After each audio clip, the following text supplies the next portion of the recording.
우리가 드리는 기도마다 반드시 응답으로 이루어지게 될 줄로 믿습니다. 귀하신 하나님의 말씀은 에베소서 6장 우리 11절부터 18절입니다. 다 같이 한번 합독하실까요? 시작. 마귀의 계계를 능히 대적하기 위하여 하나님의 전신갑주를 입으라.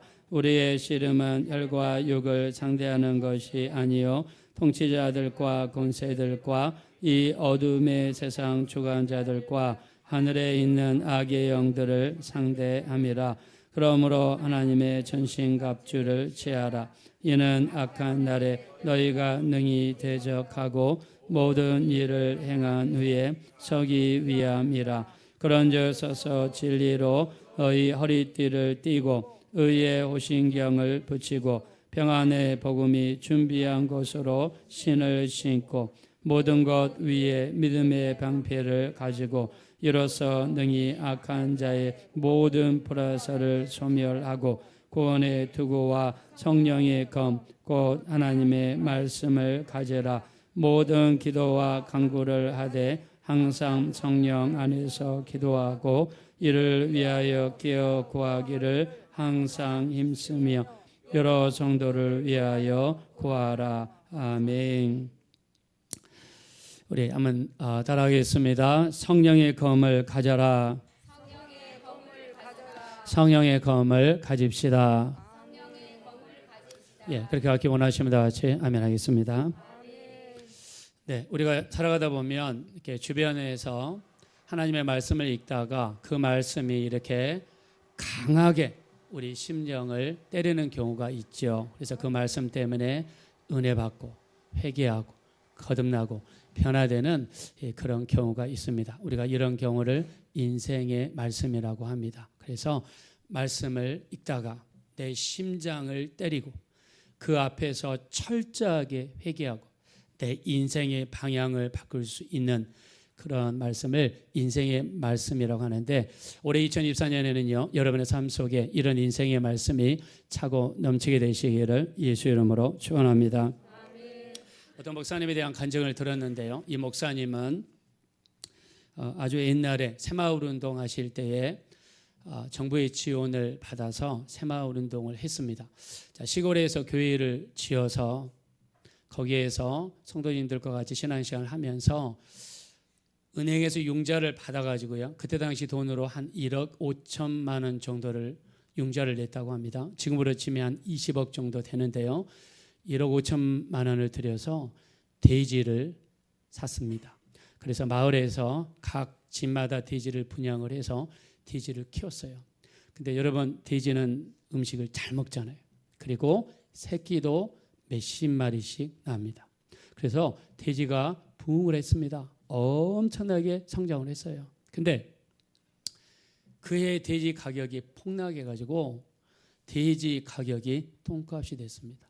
근데 돼지 가격을 제값에 팔아야지 융자금도 갚을 수가 있는데 똥값이 돼가지고 나중에 그 모든 것이 빚으로 돌아왔습니다. 그래서 모든 빚이 20억 정도 됐다고 해요. 근데 이 은행에서 빚쟁이들이 찾아와가지고 괴롭히는데 그렇게 빚쟁이들이 힘들게 하더랍니다. 그래서 여러분들 급하다고 그래서 이렇게 은행 이자 아주 높은 거라든가 아니면은 뭐 제3금융권에서 여러분 이자가 높은 거 어떤 일이 있어도 쓰시면 안 됩니다. 그거 쓰시면 큰일 납니다. 근데 이자 빚 때문에 이 목사님이 너무 힘든 거예요. 그래서 대체 문제가 어디 있는가 생각하고 하나님 앞에 작정하면서 5일 금식 기도를 하셨다고 해요. 5일 금식 기도를 하면서 기도를 깊이 있게 하다가 5일째 되던 날 성경이 읽고 싶어서 성경책을 폈는데 그때 읽다가 마음에 충격처럼 자기 가슴에 와닿는 말씀이 있었는데 그게 로마서 8장 12절부터 13절이었다고 합니다. 그러므로 형제들아 우리가 빚진 자로 돼 육신에게 져서 육신대로 살 것이 아니니라. 누구든지 육신대로 살면 반드시 망할 것이로되 영으로서 몸의 행실을 죽이면 살리라는 이 말씀이 갑자기 자기 가슴을 그냥 꽉 내려쳤대요. 그렇지 않아도 빚을 20억 정도 져가지고 너무나 힘들고 어려운데 성경을 읽어보니까 뭐라고 되어 있냐.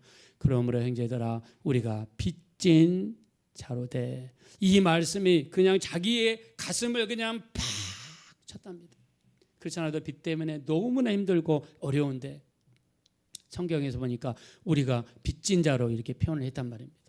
그래서 자기가 자기 자신을 돌아보니까 새마을 운동한다고 하면서 새벽 기도도 안 하고 날마다 기도도 안 하고 성경도 안 읽고 예배도 제대로 안 드리고 이렇게 육신대로 살았던 자기의 모습을 돌아보게 되고 철저하게 하나님 앞에 회개했답니다. 하나님, 내가 우리 온전한 예배도 드리지 않고 말씀 읽지도 않고 기도하지도 않고 내가 육신대로 살았습니다. 이런 나를 용서해 주십시오 하면서 하나님 앞에 철저하게 회개를 했답니다.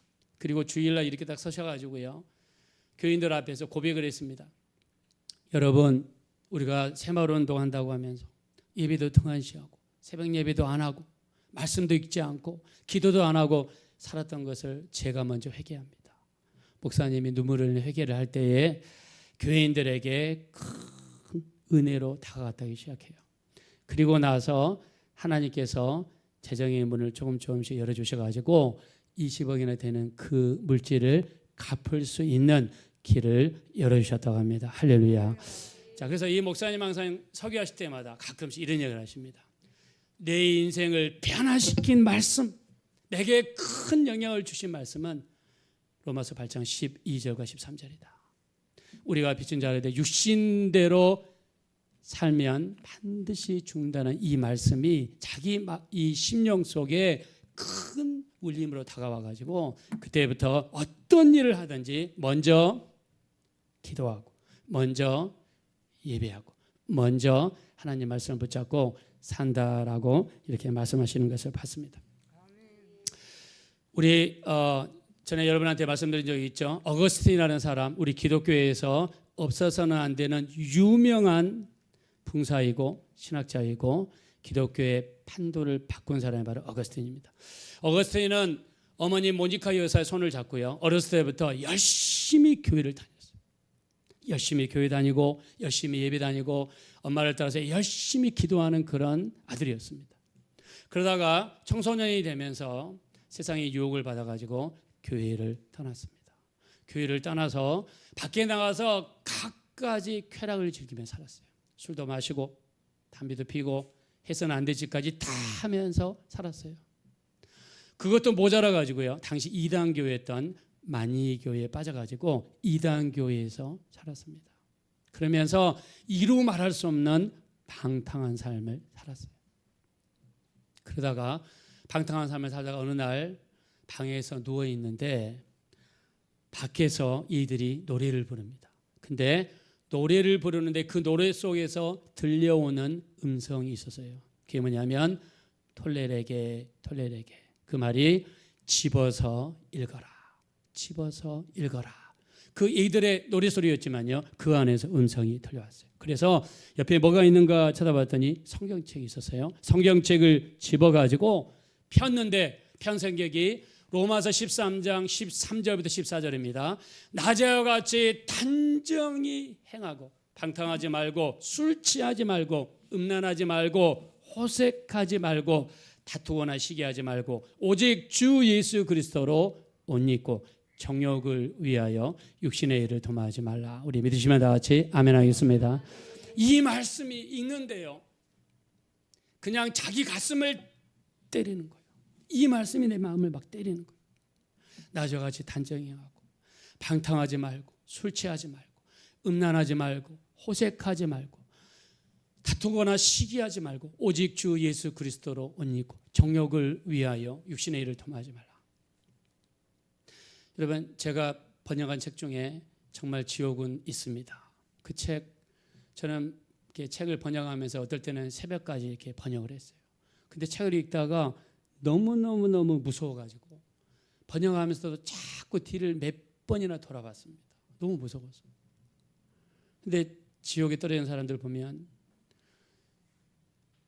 음란한 사람들, 그 다음에 호색한 사람들, 방탕한 사람들, 교회를 다녔으나 말씀대로 살지 못하는 사람들이 거기에서 너무너무 큰 고통을 당하고 있는 것을 읽을 때마다 막 소름이 끼쳤습니다.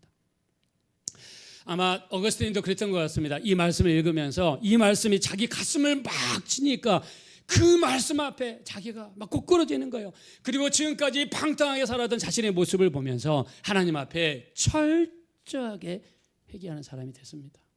그래서 얼마나 며칠 동안 회개했는지 몰라요. 어거스틴이 회개하고 변화된 다음에 나중에 기독교의 한 획을 긋는 그런 믿음의 사람이 됐습니다. 그래서 자, 이렇게 우리 삶 속에 영향을 주는 말씀, 그게 바로 우리 인생의 말씀입니다. 자, 우리 조지 밀러도 마찬가지죠. 수만 명의 고아원을 운영했던 조지 밀러도 성경을 읽다가 어떤 말씀을 내받았습니까? 시편 68편 5절에 하나님은 고아의 아버지시며 가부의 재판장이로다. 자, 교회는요, 고아라든가 가부를 돌봐야 됩니다. 기본적으로 돌봐야 돼요. 성경 말씀을 읽다가 하나님은 고아의 아버지시며 가부의 재판장이라는 그 말씀을 은혜 받고 나서 조지 밀러는 하나님 앞에 기도하기로 작정하고 길에서 헤매고 돌아다니고 집이 없이 탕자처럼 돌아다니는 수많은 아이들을 붙잡아서 주님께로 인도하는 이 일을 감당했습니다. 저도 이렇게 예수 믿고 나서 정말 하나님께 주시는 은혜가 너무나 이렇게 많았습니다. 그래서 이 진로를 위해서 간절히 기도하는데 무슨 일을 해야 될지 어떻게 해야 될지 하나님 좀 인도해 주십시오. 간절히 기도했습니다. 자, 기도하는데 어느 날 하나님께서 제가 이렇게 촛대를 잡고 있는 모습을 보여주셨고 그 밑에 타이포가 쳐지듯이 말씀이 선명하게 타이프가 치듯이 이렇게 지나갑니다. 우리가 옛날 여러분 타이프라이터 아십니까? 손으로 이렇게 탁탁탁탁 치고 또 여기서 앞으로 쫙 밀면은 처음으로 또 옵니다. 막 그런 식으로 타이프가 쳐져요. 히브리서 11장 24절부터 26절 믿음으로 모세는 장성하여 바로의 공주의 아들이라 칭함받기를 거절하고 도리어 하나님의 백성과 함께 고난받는 것을 잠시 지약의 낙을 누리는 것보다 나게 여기고 그리스도를 위하여 받는 능력을 애굽에 있는 모든 보화보다 낫게 여겼으니 이는 상주심을 바라봄이라. 이 말씀이 선명하게 보였습니다. 여러분 모세는 어떤 사람입니까? 하나님의 일을 했던 주의 종이죠. 그리고 백성들을 돌보고 백성들을 목회했던 그런 사람 아닙니까? 그래서 저는 그 말씀을 주의 종이 되어서 목회하라는 그런 명령으로 받았습니다. 그래서 이 말씀 때문에 진로가 바뀌게 되고 신학교를 가게 되고 그리고 이 말씀 붙잡고 항상 어렵고 힘들 때마다 말씀을 내게 힘을 주는 그런 말씀이 되었습니다. 여러분들도 말씀을 읽을 때마다 인생의 말씀이 반드시 여러 번 많이 생기게 되시기를 예수 이름으로 축원합니다. 자, 이래서 이 말씀이 우리에게 인생의 말씀이 됩니다. 자, 오늘 성경에서는 하나님 말씀을 뭐라고 표현하느냐? 성령의 검이라고 표현하고 있습니다. 자, 본문 말씀으로 돌아가겠습니다. 우리 17절입니다. 17절 다 같이 읽겠습니다. 시작. 구원의 도구와 성령의 검 곧 하나님의 말씀을 가져라. 아멘. 자, 우리 한번 따라하겠습니다. 성령의 검, 하나님의 말씀을 가져라. 예, 성경에서는요 하나님의 말씀을 가지라고 그랬어요. 자, 이 에베소 6장 11절부터 이 말씀은 우리 하나님의 전신갑주에 대한 이야기입니다. 우리가 성도가 입어야 될 옷을 말씀하고 있어요. 자, 우리가 올해 우리 길을 하나님께 맡기자라고 하면서 기도하고 있죠. 자, 우리가 올해 길을 걸어갈 때 반드시 우리가 가져야 될 것 중에 하나가 뭐냐? 바로 성령의 검이라는 겁니다. 성령의 검은 곧 하나님의 말씀이라는 거예요. 자, 여러분 검은 무엇입니까? 검은 첫째 나를 지켜주는 거죠. 상대방이 칼을 들고 달라드는데 내게 아무것도 없다고 그러면 전쟁에서 어떻게 이길 수 있겠어요? 우리가 신앙생활의 영적인 전투라고 그랬는데 영적인 전쟁에서 이기기 위해서 반드시 필요한 게 뭐냐? 검이라는 거, 검. 나를 지켜주고 보호할 뿐만 아니라 이기기 위해서 상대방을 무찌르기 위해서 반드시 필요한 게 뭐냐? 검이라는 거예요. 그래서 우리가 이 전쟁에서요 어떨 때 전쟁이 일어납니까? 상대방이 얕잡아 보이고 상대방이 힘이 없는 것 같고 내가 쳐들어가도 저들이 대항할 능력이 없을 것 같다고 판단이 되면 쳐들어오는 거예요. 우리가 싸울 때도 마찬가지죠. 등치도 크고 팔도 그냥 엄청나게 굵고 우락부락하게 생긴 사람 대들 수 있나요? 못 대들죠. 내가 대들었다가는 오히려 맞을 것 같으면 대들지를 못하죠.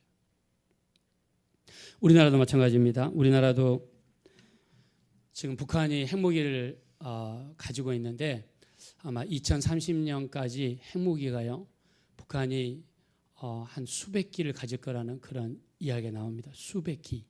그러면 핵무기 하나가 한 20킬로톤 정도로 날아간다고 해요. 더 크게 할 수도 있지만 20킬로톤으로 날아가면 그 핵무기 하나에 죽는 사람들이 10만 명이랍니다.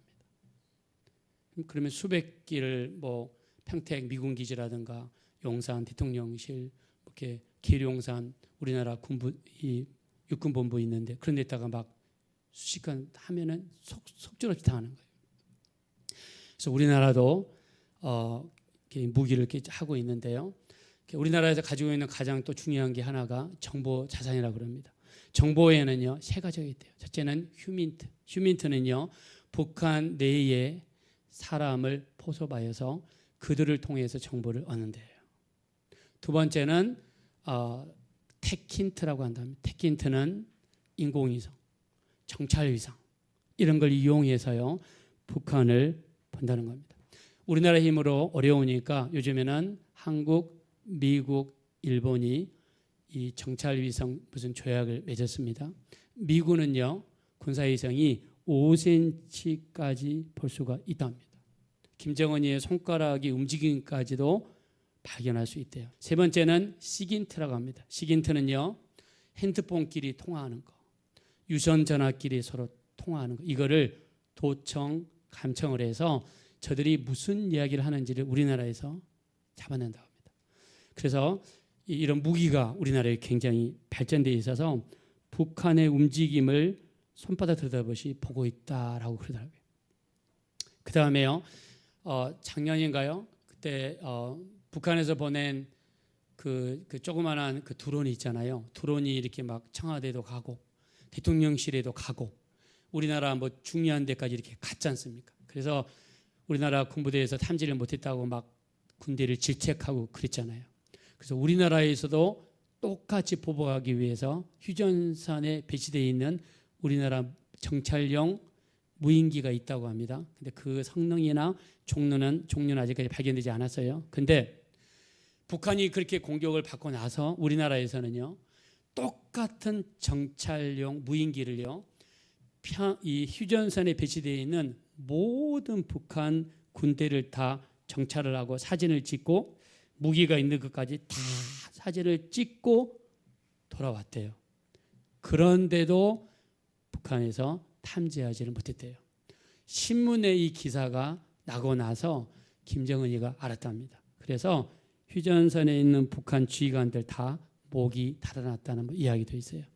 자, 우리나라도 이렇게 힘을 길러야지 그래야 북한이 함부로 건들지 못하죠. 그래서 우리나라가 강해지고 무기도 강해지고 훈련도 열심히 하고 이거는 필수적입니다. 나라를 지키기 위해서. 아니 싸울 때 강한 사람은 함부로 대듭니까? 못 대들죠. 마찬가지입니다. 영적으로도 우리가 영적인 싸움을 하는데 아카누스 마귀가 가만히 보니까 저 성도는 보니까는 칼이 없네. 그럼 뭐 어떻게 돼요? 마귀의 밥이죠. 마귀가 마음껏 그냥 가지고 놀 수가 있는 거죠. 에이 내가 저 집에도 들어갔다 나오고 저 집 애들도 마음껏 손대고 우리를 방어할 수 있는 무기가 없으면 그게 무기가 무엇입니까? 오늘 성경에서 성령의 검 하나님의 말씀을 가져라는 거예요. 그래서 우리가 날마다 말씀을 가까이 하고 말씀을 읽고 말씀을 마음에 새기고 우리가 말씀을 묵상할 때 우리에게 인생 말씀이 생기고 이 말씀이 은혜가 되고 말씀을 가까이 할수록 우리의 영적인 파워가 점점 강해지게 될 줄로 믿습니다. 자, 우리 믿으시면 한번 다 같이 아멘 하겠습니다. 그래서 우리에게 절대적으로 필요한 게 뭐냐? 우리가 길을 떠날 때 2024년이라는 우리가 길을 가는데 반드시 필요한 무기가 뭐냐? 바로 성령의 검. 성령께서 마음껏 휘두르시는 우리가 영적으로 승리하기 위해서 휘두르시는 그 성령의 검이 하나님의 말씀이다.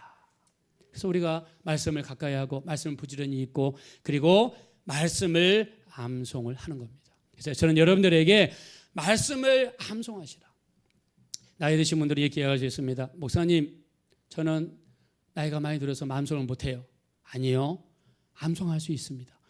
성경 말씀을 암송을 많이 하면요, 치매도 왔다 가도 가버리고요, 또 인지 능력도 향상이 되고요. 그래서 말씀을 암송하는 것이 너무너무 중요합니다. 자, 제가 오늘 그 본문 말씀 밑에 아모스 말씀을 여기다 제가 적어놨어요. 자, 이유가 있습니다. 먼저 한번 읽겠습니다. 아모스 9장 14절부터 15절. 다 같이 한번 읽겠습니다. 시작. 내가 내 백성 이스라엘이 사로잡힌 것을 돌이키리니 그들이 황폐한 성읍을 건축하여 거주하며 포도원들을 가꾸고 그 포도주를 마시며 고온들을 만들고 그 열매를 먹으리라. 내가 그들을 그들의 땅에 심으리니 그들이 내가 준 땅에서 다시 뽑히지 아니하리라. 내 하나님 여호와의 말씀이니라. 아멘. 자, 따라합시다. 내가 준 땅에서 크게 하겠습니다. 다시 뽑히지 아니하리라. 네, 믿으시면 한번 다 같이 아멘 하겠습니다. 자, 우리가 아모스 9장을 보면은요, 이 말씀은 사실은 어떻게 보면은요, 이 예수님이 오신 다음에 예수님께서 오셔서 무너진 장막을 다시 일으키시며 마지막 때 일어날 일들을 이야기를 했어요. 자, 근데 이 아모스 9장 14절부터 15절까지를 믿음으로 받은 민족이 있어요. 그 민족이 누구냐? 바로 이스라엘 백성들이에요. 이스라엘은 1948년 5월 달에 팔레스타인 지역에 나라를 세웠습니다. 나라를 세우고 나서 늘 끊임없이 주변에 있는 아랍국에서 쳐들어왔어요. 좀만 약하게 보이면 쳐들어왔어요. 쳐들어와가지고 자꾸 이스라엘을 축출하고 몰아내려고 그랬어요. 그럼에도 불구하고 꿋꿋하게 견뎠는데 드디어 6차 전쟁이 일어났습니다. 6차 전쟁이 1967년 일어났다고 합니다. 6일 동안 일어났다고 해요. 자, 6차 전쟁이 일어났는데 여러분, 이슬람 교회 안식일은 금요일입니다. 유대교회 안식일은 토요일입니다. 유대인들은 철저하게 안식일을 지켜요. 제가 여러분 말씀드렸죠. 안식일 날은 계란보다 큰 무거운 걸 들면 안 된다. 길을 걸어갈 때도 집에서 안 보이는 데까지 걸어가면 안 된다. 몸을 움직이더라도 어깨에 땀이 나면 안 된다. 제가 캐나다에 살 때도 그 마운트 사이나이 하스피털 갔더니 거기는 세베스 엘리베이터라고 전용 엘리베이터가 있어요. 안식일 날은요, 그 엘리베이터는요, 엘리베이터를 움직이기 위해서 버튼을 누르면 안식일을 범하되기 때문에 안식일 날은 지가 스스로 씁니다. 1층에서 서고 2층 간 다음에 자동으로 열리고 서고 3층에 가서 자동으로 서고 열리고 닫히고 지가 자동으로 움직여요. 왜 이렇게 합니까? 안식일을 범하지 않기 위해서. 금요일만 되면 냉장고 안에 있는 등을 뺍니다. 왜? 냉장고 문을 여는 순간에 불이 켜지면 안식일을 범하기 때문에. 이스라엘 백성들은 이렇게 철저하게 안식일을 지켜요. 근데 1967년 토요일 날 아침에 아랍권 이 4개 연합군이 쳐들어왔어요. 시리아, 요르단, 이라크, 이집트 4개 나라가 연합해서 동쪽에서 남쪽에서 동시에 쳐들어왔습니다. 그날이 안식일이기 때문에 이스라엘 백성들은 안식일 날은 싸울 수가 없잖아요. 그래서 하루 종일 두드려 맞았다고 합니다. 막 전국에 폭탄을 쏟아부었대요. 근데 이 이스라엘에는요, 무기를 보호하기 위해서 지하 방공의 시설을 파가지고 지하에다가 다 요새화 해가지고 보호했대요. 그리고 나서 토요일 날 저녁 때가 딱 되면 안식일이 해제가 되잖아요. 안식일이 해제가 될 때 라디오 방송을 통해서 가장 먼저 읽은 말씀이 뭐냐? 바로 아모스 9장 14절 15절이에요. 이 말씀이 뭐라고 나와 있습니까? 황폐한 성읍을 건축하게 될 것이다. 포도원을 꾸게 될 것이고 가온들을 만들게 될 것이다. 그리고 내가 준 땅에서 다시 뽑히지 아니하리라. 이 말씀을 아나운서가 하루 종일 방송에서 이 말씀만 읽었다고 합니다. 그리고 전쟁에 나가는 이스라엘 백성들은요, 이 말씀을 종이에다가 적어가지고 자기 호주머니에다가 집어넣는데 내가 준 땅에서 다시 뽑히지 아니하리라. 이 말씀을 군인들 호주머니에다가 집어넣고 하루 종일 싸우면서 이 말씀을 암송했다고 합니다. 황폐한 성읍이 다시 일어나리라. 과수원을 다시 만들게 될 것이다. 포도원을 다시 가꾸게 될 것이다. 하나님이 주신 땅에서 다시는 뽑히지 않게 될 것이다. 자, 우리 이 말씀을 믿으시면 다 같이 한번 아멘 하겠습니다. 아멘. 이 말씀을 하루 종일 붙잡은 거예요. 그러면서 안식일을 넘기는 거예요. 그리고 안식일이 끝난 다음에 방송에서는 하루 종일 이 말씀을 방송에서 이야기했대요. 그래서 이스라엘 백성들은요, 그냥 이 말씀 붙잡고 가는 거예요. 하나님이 주신 땅에서 다시는 뽑히지 아니하리라. 그러니까 그때 당시에 이스라엘 백성에게 주신 인생의 말씀이 바로 아모스 9장 14절 15절이었던 거예요. 전쟁이 다시 붙었습니다. 이스라엘의 비행기가요 떠가지고 이집트에 있는 공군기지를 박살을 냈다고 해요.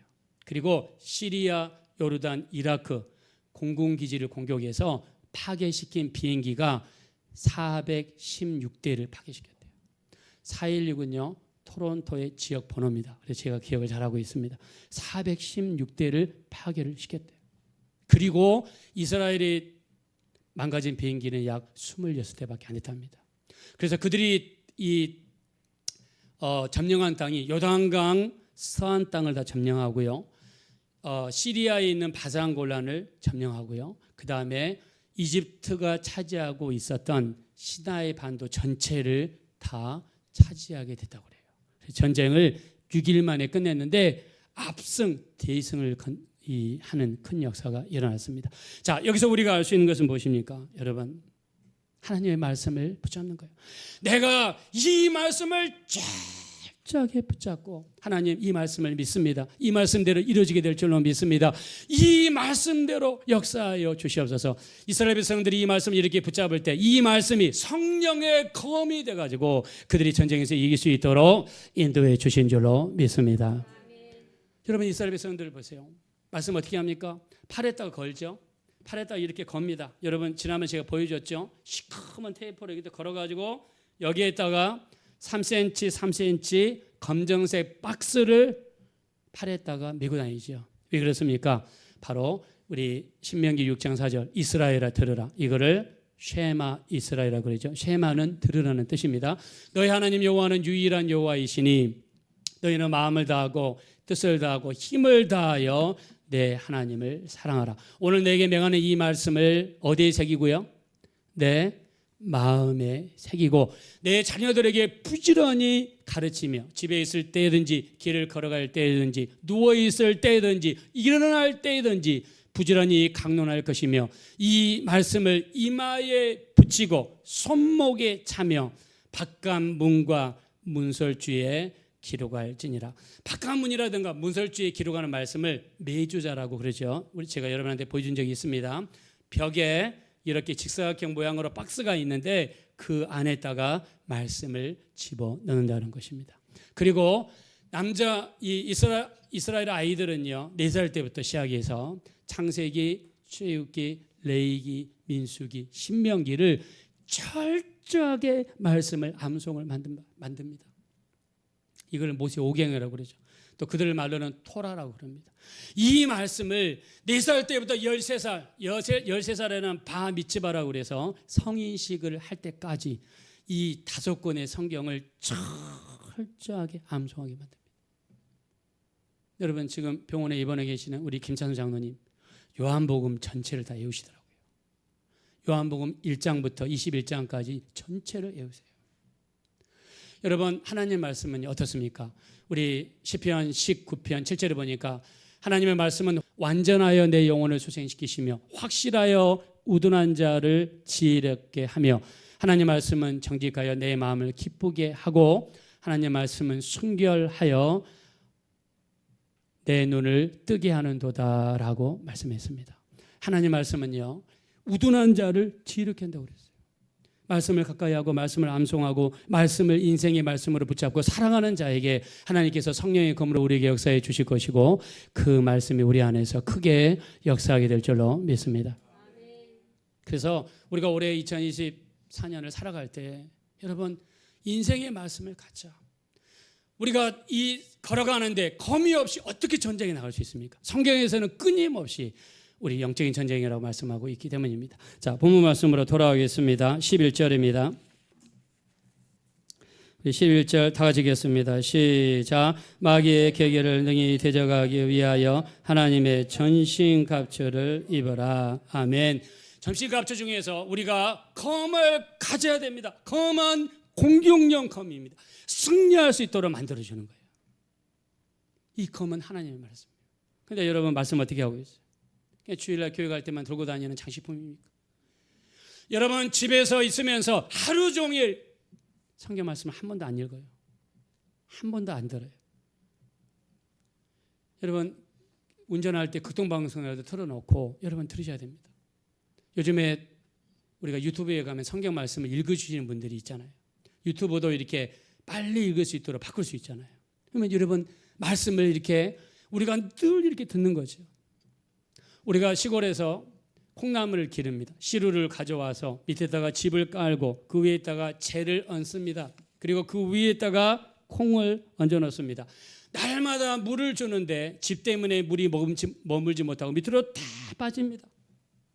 근데 물이 지나가는 그 순간에도 콩은 그 물을 흡수해 가지고 거기에서 콩나물이 된다는 거예요. 우리가 말씀을 읽을 때 이해가 안 돼요. 이해가 안 됩니다. 저도 대학교 1학년 때 내비게이터라고 하는 선교단체에 들어갔습니다. 내비게이터에 들어갔더니 69절, 129절, 189절, 369절 그러면서 성경을 암송을 시키더라고요. 암송.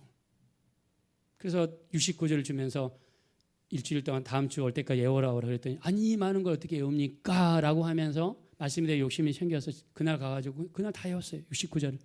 근데 말씀을 외우니까 내가 무슨 일을 하려고 그러면 꼭 그와 관련된 말씀이 탁탁 튀어나옵니다. 그 튀어나온 말씀이 내게 힘을 주고 위로를 주고 담대함을 주고요. 내가 더욱더 기도에 집중하게 만들고 하나님과 관계를 더욱더 돈독히 만드는 것을 봤습니다. 그래서 여러분 자녀들을 지혜롭게 만들고 싶으시거든.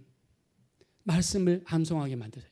말씀을 읽게 만드세요. 말씀을 가까이 하게 만드셔야 됩니다. 유대인들이 말씀을 가까이 하다 보니까 전 세계에서 노벨상을 수상한 사람들이 가장 많지 않습니까?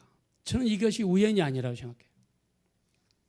하나님 말씀은 확실하여 우둔한 자를 지혜롭게 하시는 줄로 믿습니다. 자, 그래서 아모스 선지자는요 또 이런 말씀을 했습니다. 아모스 8장 11절에 양식이 없어서 주림이 아니요 물이 없어서 가람이 아니라 여호와의 말씀이 없음이 기갈이다라고 그랬습니다. 양식이 없어서 주림이 아니다. 우리가 이해하기 힘들죠. 물이 없어서 가람이 아니다. 우리가 물이 없으면 목이 막 말라가지고 물을 찾게 되죠. 근데 그게 가람이 아니래요. 어떤 것이 진정한 굶주림이고 진정한 목마름이냐? 하나님 말씀이 없는 삶을 성경에서는 기갈이다라고 표현했어요. 우리가 일주일 동안 살면서 여러분 하나님 말씀을 하나도 읽지 않았습니까? 가까이 하지 않았습니까? 듣지 않았습니까? 여러분 지난주에 우리가 주일날 말씀을 나눴던 거 하나도 기억 못하죠. 우리가 조금만 마음을 열고 우리 하나님의 말씀을 정말 하나님 말씀을 귀한 거. 그래서 저는 이스라엘 백성들을 보세요. 전쟁을 수행할 때 아니 어떻게 해서 아모스 9장 14절 15절을 붙잡습니까? 이해가 안 되잖아요. 아이 광신도들인가? 아이 저것들은 좀 이상한 족속인가 보네. 이렇게 생각할 수 있잖아요. 근데 이스라엘 백성은 전쟁을 나가면서도 아모스 9장 14절 15절을 붙잡고 하나님께서 주신 땅에서 다시는 뽑히지 않을 것이다. 우리 이 땅을 못 떠난다. 하나님 우리에게 주신 땅이다. 아브라함에게 주셨고 이사에게 주셨고 야곱에게 주신 땅인데 하나님이 우리를 이 땅에 정착하게 만들 것이라는 것을 확실히 믿고 강하고 담대하게 밀어붙였더니 6일 만에 전쟁을 이기는 놀라운 역사가 일어났습니다. 할렐루야. 올해는 말씀을 붙잡고 전진하시는 여러분 되시기를 예수 이름으로 축원합니다. 말씀을 붙잡으셔야 돼요. 내 인생의 말씀이 있으셔야 돼요. 내 가슴을 파고드는 정말 말씀이 여러분 있으셔야 돼요. 그게 바로 성령의 검입니다. 올해 우리가 승리하기 위해서 반드시 붙잡아야 될 것 바로 성령의 검 하나님의 말씀입니다. 자, 우리 한번 찬양을 하면서 우리 한번 말씀을 다시 보겠습니다. 멀고 험한 이 세상길 소망 없는 나그네 길 우리 말씀 붙잡고 살아갈 수 있는 우리 성도님들이 되는 마음으로 한번 하나님께 찬양 올려드리겠습니다.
짐 등에 지고 무거운 짐 등에 지고 쉴 것 없이 애처음 쓰러지고 넘어져도 쓰러지고 넘어져도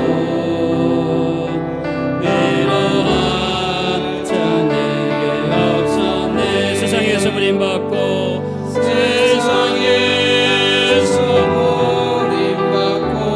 귀한 세월 방탕하다 귀한 세월 방탕하다 아버지를 만났을 때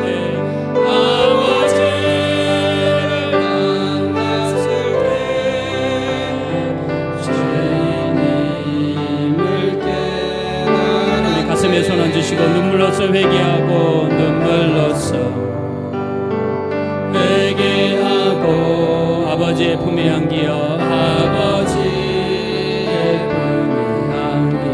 죄악으로 더럽힘은 죄악으로 더럽힘은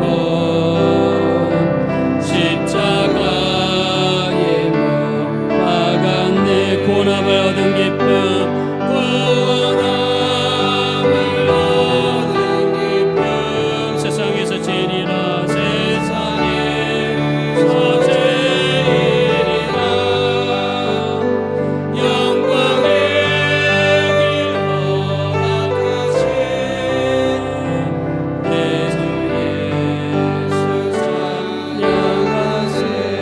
기도하겠습니다. 기도하실 때 내가 지금까지 말씀 의지하지 않고 말씀 읽지 않고 말씀을 마음에 새기지 못하고 내 뜻대로 내 마음대로 하나님 말씀과 상관없는 삶을 살았던 것을 이 시간 진심으로 회개하시고 이제 하나님의 말씀을 내 마음에 새기기 원합니다. 이 말씀을 암송하기 원합니다. 묵상하기 원합니다. 말씀에 순종하여서 살아갈 수 있는 귀한 삶이 되기 원합니다. 이제 말씀을 성령이 감삼고 살아가면서 승리하는 삶을 살아갈 수 있도록 붙잡아 주십시오. 날마다 인생의 말씀을 허락하여 주십시오. 우리 한번 합심으로 간절히 기도하겠습니다. 허락하시고 잡으시오 하나님 진심으로 감사합니다. 우리 하나님 이 시간에도 우리를 불쌍히 여기시고 우리를 긍휼하게 여주시옵소서. 우리 하나님 진심으로 감사합니다. 하나님 지금까지 말씀을 가까이하지 못하고 우리의 뜻대로 우리대로 살면서 우리가 살았던 것을 이 시간도 회개합니다. 하나님 우리를 불쌍히 여겨주시고 우리를 긍휼하게 여주십시오. 우리는 부족하고 연약하여서 우리 하나님 사장과 착하고 말씀에 불순종하고 우리의 뜻대로 우리의 고집대로 우리가 살아온 것이 너무나 많습니다. 우리 주님 이 시간도 회개하오니 우리를 용서하여 주십시오. 성령의 검 곧 하나님의 말씀을 가지라 했습니다. 2024년 길을 걸어갈 때에 우리에게 필요한 것은 검입니다. 검이 있어야 전쟁을 승리할 수 있고 검이 있어야 우리를 방어할 수 있고 검이 있어야 상대방을 제압할 수 있습니다. 상대방은 검을 들고 있는데 우리만 가지고 있지 않다면 우리는 망할 수밖에 없습니다. 우리 하나님 말씀을 가까이 하며 말씀대로 순종할 수 있는 우리의 삶이 될 수 있도록 우리 하나님 인도하여